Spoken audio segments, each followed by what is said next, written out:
Alrighty, time now 5:39. Let's go ahead and get a look at our weather with Alex. And I feel like in the last couple of days we've had a look at first light, and so far it still looks a little dark right now. Yeah, it's looking a little dark, but this image will get a lot better over the course of really the next 30 minutes or so. We continue to be treated to the sunrise time a little bit earlier each and every day. And right now, taking a look over downtown Macon, it is giving you a glimpse of at least some clearing in the upper level cloud cover that we do have in the neighborhood of Central Georgia. 70 degrees as you walk outside. This has definitely been the warmest number that Macon has been sitting at throughout the morning lows this week. And we do see plenty more where that came from. Low 70s, even a mid 70 all the way up in Eatonton and down in McRae. Taking a look over to the west, a little bit cooler, but you're not really feeling a difference. Upper 60s, a very pleasant environment as you make your way out the door. There's that upper level cloud cover I was referring to, not resulting in anything in the way of rain, but that radar imagery does look to get a bit more active as we settle into the afternoon.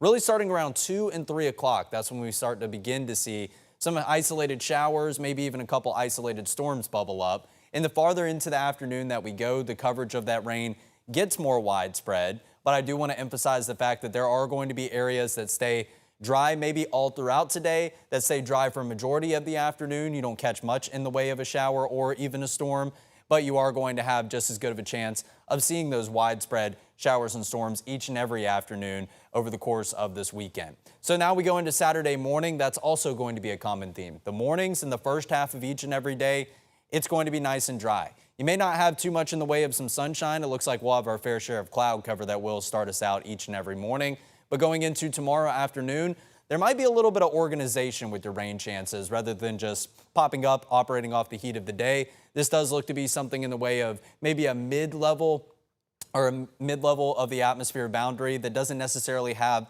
the best forcing like a surface frontal boundary would, but it could create something in the way of maybe some organized rain chances. But if we go according to what Future View says, it's just going to be a messy first half of the afternoon. The rest of your Saturday evening into the night is looking nice and dry. So fingers crossed for that. And then we go into Sunday. It's the same story, different day. And once again, into that afternoon time frame when temperatures are at their warmest, that's when rain begins to bubble up. There will be some widespread clusters of some thunderstorms. There will be some areas that just are dealing with a couple spotty sprinkles. But for tomorrow, we do have a chance of an isolated, strong to maybe even severe storm that has been outlined in this day 2 storm outlook.